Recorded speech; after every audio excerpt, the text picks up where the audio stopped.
అయినా సరే ధైర్యం వదులుకోకుండా మొక్కువని ప్రయత్నంగా నేను ప్రయత్నం చేస్తూనే వెళ్ళాను అధ్యక్ష తెలంగాణ రాకముందు బీఆర్ఎస్ ప్రభుత్వం ఏర్పడకముందు ఒక మాట అనుకున్నాం అధ్యక్ష.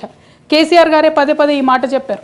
ఉమ్మడి రాష్ట్రంలో మనకు కాంట్రాక్ట్ వ్యవస్థ వచ్చింది, మరి కాంట్రాక్ట్ ఎంప్లాయీస్తోని అవుట్సోర్సింగ్ ఎంప్లాయీస్తోని దేశానికి నష్టం జరుగుతుంది, రాష్ట్రానికి నష్టం జరుగుతుంది, అందరికన్నా ఎక్కువ తెలంగాణ యువకులకు నష్టం జరుగుతుందని చెప్పారు అధ్యక్ష. ఆనాడు వారు సరదాగా ఒక మాట అనేవాళ్ళు, అందరికీ కాంట్రాక్ట్ పోస్ట్ ఉంది, మరి ముఖ్యమంత్రికి కూడా కాంట్రాక్ట్ పోస్ట్ ఉంటుందా అని చెప్పి ప్రశ్నించేవారు అధ్యక్ష. కానీ తెలంగాణ వచ్చిన తర్వాత 10 ఏళ్లలో కూడా కాంట్రాక్ట్ వ్యవస్థను మనం రద్దు చేసుకోలేకపోయినాం అధ్యక్ష. అది కాకుండా అవుట్సోర్సింగ్ ఎంప్లాయీస్ అవుట్సోర్సింగ్ వ్యవస్థను పెంచి పోసిపోయినాం అధ్యక్ష. బాధతో చాలా ఆవేదనతో నేను ఈ మాటలు చెప్తా ఉన్నా అధ్యక్ష. తెలంగాణ సమాజానికి ఏదైతే ప్రశ్నించడం నేర్పించినటువంటి బీఆర్ఎస్ పార్టీ అధ్యక్ష, అంతర్గత వేదికలలో అనేక సందర్భాలలో నేను ప్రశ్నిస్తే అధ్యక్ష నా మీద కక్ష కట్టారు అధ్యక్ష. కేసీఆర్ గారు చుట్టూ ఉన్నటువంటి కొందరు వ్యక్తులు తప్పక చెప్తున్నాను అధ్యక్ష ఈ మాట.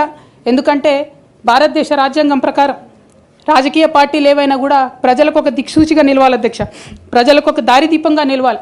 పార్టీలోనే అంతర్గత ప్రజాస్వామ్యం లేకపోతే రాష్ట్రంలో ఎట్లా ప్రజాస్వామ్యం ఉంటుందనే విషయాన్ని కూడా మనందరం గమనించాలి. కాబట్టి ఈ మాట చెప్తా ఉన్నాను అధ్యక్ష. మరి కక్షగట్టి నన్ను ప్రశ్నించినందుకు పార్టీ నుండి బయటకు పంపించారని చెప్పక తప్పదు అధ్యక్ష. మొదటి సంవత్సరం నుంచే రాష్ట్ర స్థాయి నిర్ణయాలలో ఎక్కడ కూడా నా పాత్ర లేకుండా కట్టుబడి చేసినారు అధ్యక్ష. ఇవాళ ఆనాడు బాధపడ్డా ఇవాళ నేను సంతోషపడతా ఉన్నా అధ్యక్ష.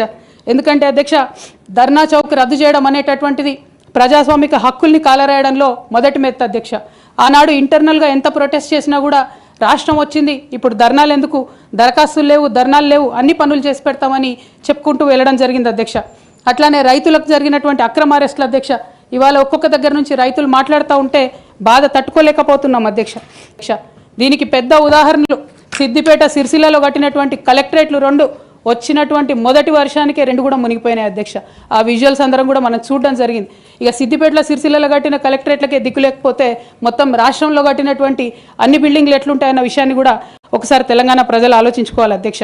ఒక పక్క నిజం మాట్లాడే వాళ్ళను, సూటిగా మాట్లాడే వాళ్ళను, ఉన్నది ఉన్నట్టు చెప్పే వాళ్ళను